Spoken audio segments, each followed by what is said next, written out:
Halo semuanya, perkenalkan nama saya Kevin Manuel Nugroho dari Fakultas Kedokteran, jurusan Kedokteran Umum. Halo, saya Afriza Ananda Putri dari Fakultas Ekonomika dan Bisnis, program studi Ekonomi.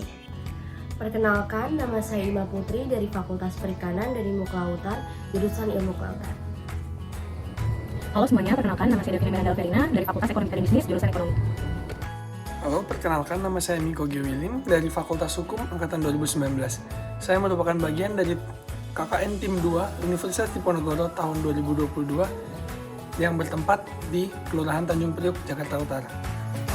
Lokasi pelaksanaan kegiatan KKN kelompok kami terletak di Provinsi DKI Jakarta, tepatnya di Kelurahan Tanjung Priuk, Kecamatan Tanjung Priuk, Kota Administrasi Jakarta Utara. Kelurahan Tanjung Priuk memiliki luas sebesar 5,54 km persegi dengan jumlah penduduk sekitar 43.846 jiwa.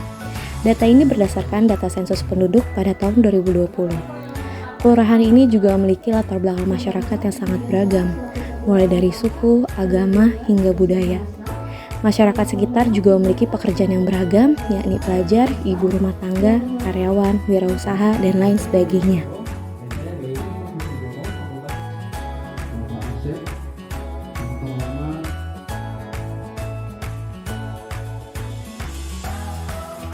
Berdasarkan hasil data dan observasi di lapangan, masyarakat dihadapkan terhadap beberapa permasalahan, khususnya dalam bidang kesehatan, gizi, pendidikan, ekonomi, hingga pemahaman hukum yang masih cukup rendah.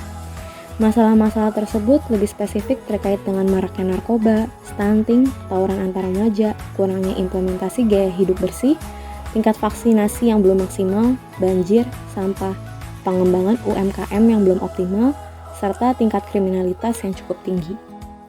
Dari sisi kesehatan, Suku Dinas Jakarta Utara mengeluarkan data bahwa sebesar 3,35% atau sekitar 1.389 anak di Jakarta Utara mengalami stunting, yang tersebar di 6 kecamatan termasuk Tanjung Priuk.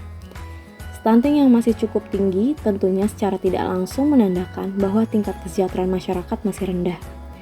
Hal ini juga menjadi suatu dorongan bagi lahirnya kriminalitas di daerah tersebut. Misalnya saja tawuran antar pelajar yang sempat viral pada Januari 2022 lalu, indikasi korupsi di Pelabuhan Tanjung Priok terkait kasus mafia impor, begitu juga dengan narkoba. Dalam periode bulan Maret 2022 saja, kepolisian telah mengungkap 3 kasus besar narkoba dengan total barang bukti sekitar 2,2 kg narkoba berjenis sabu, dengan menetapkan 8 tersangka. Kepolisian juga seringkali melakukan operasi narkoba di wilayah Tanjung Priok untuk memberantas obat-obatan terlarang tersebut. Dari segi ekonomi, beberapa masyarakat memiliki produk-produk UMKM seperti tas rajut ataupun tas dari bungkus plastik kemasan. Akan tetapi masih perlu pengembangan, misalnya pengembangan terkait branding, pemasaran, maupun sisi legalitas terkait hak kekayaan intelektual untuk meningkatkan kesejahteraan UMKM. Selain itu, pemanfaatan atau pengelolaan sampah secara terpadu juga belum diaplikasikan dengan seksama, di mana kegiatan ini dapat membantu masyarakat dalam mengurangi pencemaran sampah dan menghasilkan kreasi olahan sampah yang memiliki nilai ekonomis. Untuk itu, pentingnya untuk memberikan penyuluhan, edukasi, program-program yang dapat meminimalisir permasalahan yang ada di dalam masyarakat Tanjung Priuk.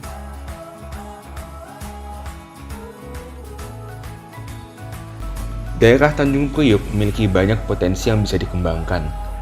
Daerah padat penduduk ini terdiri dari berbagai macam golongan masyarakat yang memiliki perangkat desa yang aktif. Warga Tanjung Priuk memiliki sifat bahu-membahu, gotong royong, dan kekeluargaan yang kuat. Kami, sebagai mahasiswa tim KKN yang bekerja di wilayah tersebut, diberikan sambutan hangat oleh mereka. Tanjung Priuk memiliki banyak kader-kader masyarakat. Mereka memiliki pengetahuan yang cukup baik, seperti mengenai gizi balita, perkembangan balita, dan juga apa yang perlu dilakukan untuk menghindari stunting dan kurang gizi. Banyak generasi muda di Tanjung Priuk yang berpotensi untuk diberdayakan. Masih banyak anak-anak dan remaja yang belum memiliki kegiatan pada kesehariannya. Maka dari itu, alangkah baiknya jika generasi muda dapat mengkontribusikan pikiran dan tenaganya untuk mengembangkan desa mereka sendiri. Kesadaran masyarakat akan permasalahan yang dihadapi oleh wilayahnya cukup tinggi.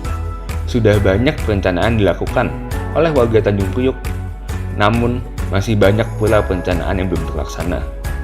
Di sini, kami sebagai mahasiswa tim KKN masuk untuk membantu mewujudkan Tanjung Priok yang lebih maju. Beberapa kontribusi yang kami lakukan antara lain membantu pembuatan kolam lele dan budidaya ikan lele guna menekan angka stunting. Selain itu, kami juga membantu menyukseskan pelaksanaan vaksinasi booster di RW sekitar, dikarenakan banyak lansia yang terkendala mobilitasnya dan berbagai macam kendala lainnya.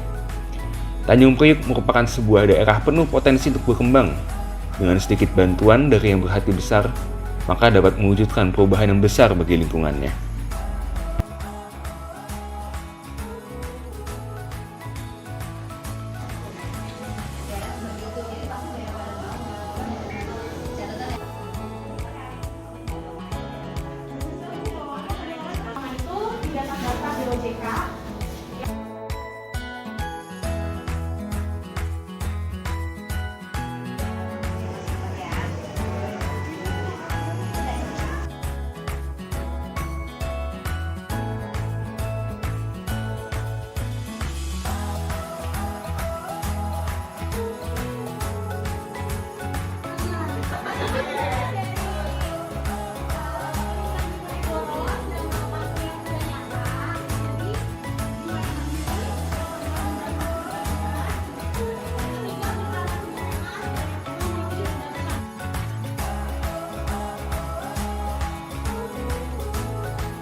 Kami atas nama RW 012, masyarakat RW 12 sangat berterima kasih kepada mahasiswa-mahasiswi dari Universitas di Ponorogo yang telah mengabdikan selama sebulan ini dengan program-program dari mereka yang bermanfaat bagi masyarakat RW 12 termasuk masyarakat. Banyak terima kasih. Itu aja yang kami ucapkan. Semoga rekan-rekan dari Universitas Ponorogo ke depannya lebih sukses lagi. Amin. Assalamualaikum warahmatullahi wabarakatuh. Perkenalkan, nama saya Dian Sari. Saya di RW 12 ini sebagai tim penggerak PKK tingkat RW.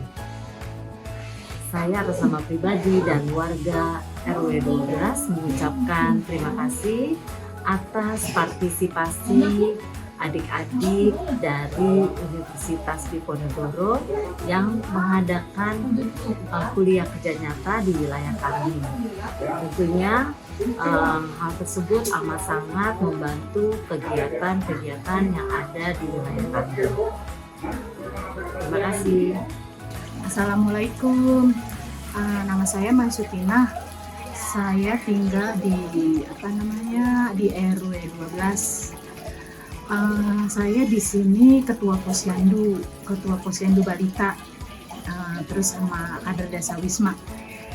Jadi kemarin kan ada anak-anak KKN dari Universitas Diponegoro.